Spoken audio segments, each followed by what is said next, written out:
جمعية الدعوة والإرشاد وتوعية الجاليات بمحافظة بدر। ওয়ালাইকুম আসসালাম ওয়া রাহমাতুল্লাহি ওয়া বারাকাতুহু। সম্মানিত ভাই, আপনি নিয়ত সম্পর্কে জানতে চেয়েছেন যে নাওয়াইতু যেটা আমরা পড়ি এটা আপনি বলতেছেন যে আমি জানি এটা বেদাত, তারপরও মানুষে বলে জিনিসটা, তো এটা এই বিস্তারিত জানতে চেয়েছেন তো বেদাত কিনা বা বেদাত কেন।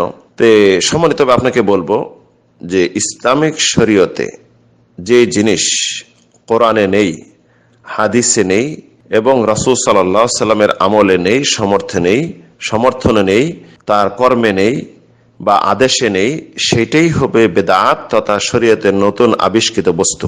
নামাজ একটি মহান ইবাদত, যেটি একজন মুসলিম কাফেরদের মধ্যে পার্থক্যকারী। ইসলামের মূল রুকন হলো as-সালাহ, নামাজ।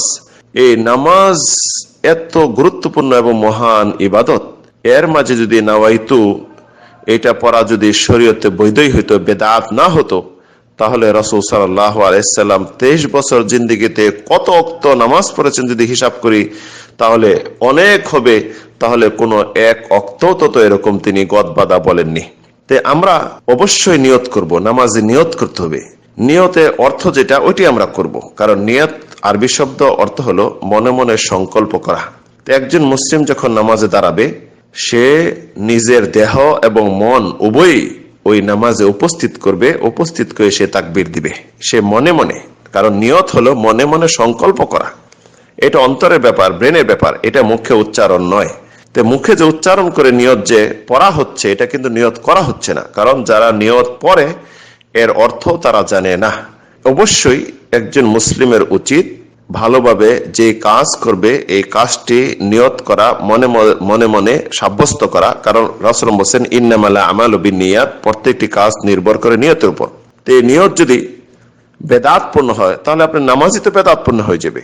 কারণ নিয়ত বেদাত দিয়ে শুরু করতেছেন, আবার শেষে যে দোয়া ধরা হয় সুন্নত দোয়া বাদ দিয়ে আবার এই বেদাত দিয়ে শেষ করতেছেন। তো শুরুও বেদাত, শেষও বেদাত, মাঝখানে বেদাত রয়েছে। তো এই সমস্ত যে নিয়ত, এই নিয়তের জন্য অনেকে নামাজ পড়েন না, যে নাওয়াইতু এই নিয়তের মুখস্থ পারি না। তো আমি বলবো সম্মানিত ভাইরা, আমি এই নিয়ত মুখস্থ আজ জীবনে করিনি, এখনো পারি না। তো নিয়ত পড়তে হবে না, বরং নিয়ত করতে হবে। যদি নিয়ত মুখে উচ্চারণ করার বিধানই থাকতো তাহলে রাসূল সাল্লাল্লাহু আলাইহি সাল্লাম শিক্ষা দিতেন, যেমন শিক্ষা দিয়েছেন উমরা এবং হজের নিয়ত, যে লাব্বাইক আল্লাহুম্মা হাজ্জান, লাব্বাইক আল্লাহুম্মা উমরাতান, হজ এবং উমরার নিয়ত তিনি যেভাবে শিক্ষা দিয়েছেন। তাই সম্মানিত ভাইরা, এই নিয়ে কোনো তর্কে লিপ্ত না হয়ে শুধু বলবেন এই যে গদবাদা আরবি নিয়ত, যেটা আরবিতে একজনে বানিয়ে দিয়েছে, কে বানিয়ে দিয়েছে, প্রথম কে চালু করে, এটা কোনো ইতিহাস পাওয়া যাচ্ছে না। এবং যারা নিয়ত পড়ে হানাফি মাযহাবের আলেমদেরকে জিজ্ঞাসা করুন, তারাও স্পষ্ট এটা বলতে পারবে না। তাই এই সমস্ত নিয়ত, মুখে মুখে উচ্চারণ যে নিয়ত রয়েছে, এই নিয়ত হলো অন্তরের জিনিস।